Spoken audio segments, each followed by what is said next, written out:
Hi, my name is Sylvie McCracken from HollywoodHomestead.com. Today I'm going to show you how to brew kombucha in the continuous brewer so that you have it always ready to go with just a few minutes a week. So what is kombucha? Kombucha is a fermented beverage made from sweet tea. The benefits of consuming fermented beverages and foods is that it helps us balance our good and bad bacteria in our gut and hence improves digestion. So what do we need to make continuous brew kombucha? So here's what you need. We have a quarter cup of green tea. You can also use black tea, but it has to be caffeinated in order for it to work. We have a half cup of organic sugar. We have a half gallon of filtered water, which I have back here that I'm boiling. We have the continuous brewer right here, which is 2.5 gallons. And we have a scobie, which stands for symbiotic culture of bacteria and yeast, which is the mushroom you see in here. And it comes in a cup of starter liquid, usually when you buy it.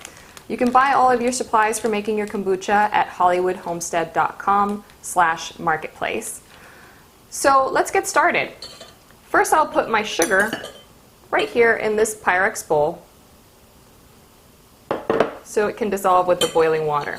I've boiled half a gallon of filtered water, and I'll just pour it through here. You could also use tea bags if you'd like. This is organic green tea. And I like to have the sugar already in here so it can dissolve with the hot water. Now, it's important to let the tea cool to room temperature before you add it to the continuous brewer so that you don't kill the SCOBY. So I'll just stir it until the sugar is somewhat dissolved, and then I'll just leave it alone until it cools. So now I have my sweetened tea that has cooled down to room temperature, and my SCOBY, and the continuous brewer. So I'm going to go ahead and put in the SCOBY, and this is just empty. You can use ceramic or glass, not plastic. So this is how you'll receive it in the mail. And just pour the whole thing in there with its starter liquid. The starter liquid is just it's sweetened tea that's been, fermenting for a little while with the SCOBY in it. And then you just go ahead and pour your sweetened tea in there.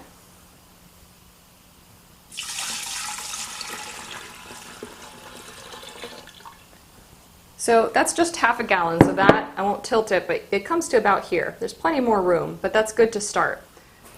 So now you just put the lid back on. This is basically like t-shirt material, little stretchy. We tried using cheesecloth before and it was too loose of a weave and it was like a fruit fly extravaganza. So basically you put this on, it has like a rubber band built into it, but if this doesn't come with your brewer, then you can just use like t-shirt material and use a rubber band. And you just put it on. And then you let it ferment for about a week. It doesn't like to be disturbed. The kombucha is picky like that. So we just put it in a corner of the counter and just let it sit there for about a week, and you can go ahead and with the spigot you can taste it like 4 days into it to see how it's doing. If it's too sweet, then you can leave it for a few more days to find it how you like it. So now that we've let it ferment for about a week, we're going to go ahead and start the second fermentation. So I've got a mason jar here, and I have half a green apple that I got from my tree outside, but you could use any fruit that you want. And I left the peel on. I'm just going to put it in the jar. And we've tried it with apricots, with peaches. You can do it with all kinds of fruit. Then you just go ahead and pour the kombucha. I'm just going to help it along. And you can do it in any size mason jar. I've got the half-gallon jars here. And the bigger the amount of liquid, the longer it will take to do the second fermentation. So we'll fill it up, not all the way to the top, we'll give it some room. And what's going to happen during the second fermentation, you'll put the lid on so that you can have the carbonation build up.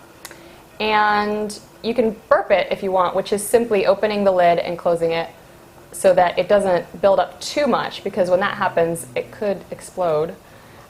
And you'll just leave it in the cupboard at room temperature for about a week.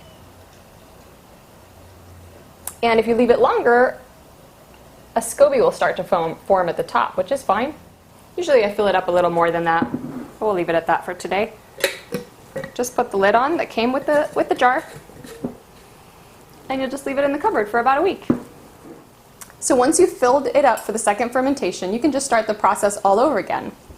So what ends up happening is the SCOBies start to multiply. They have SCOBie babies in here, and once you get several, you can start what we call a SCOBie hotel, which is just the SCOBies layered up in here with some sweet tea to keep them alive. And you can save them to just do several batches of kombucha. You can save them to give to friends. You can make jerky out of them. There's all kinds of things that you can do with them. And they basically just keep growing in thickness and in width. I have here to show you one from, this is how they get to the diameter of, you can see where it started, which was this big, and they get to the diameter of the continuous brewer. And then I've got some here from when we made it in the mason jar, and they're the width of the mason jar, and they just keep getting thicker and thicker and thicker. The bigger the SCOBie, the faster the brewing will go, the fermentation will go. So you will notice that it will start going quicker and quicker the larger the SCOBie you have. And then every 6 months or so, I take it all out, I clean it up, and I start all over again with a small SCOBie, and then I notice how it goes much, much slower at that point.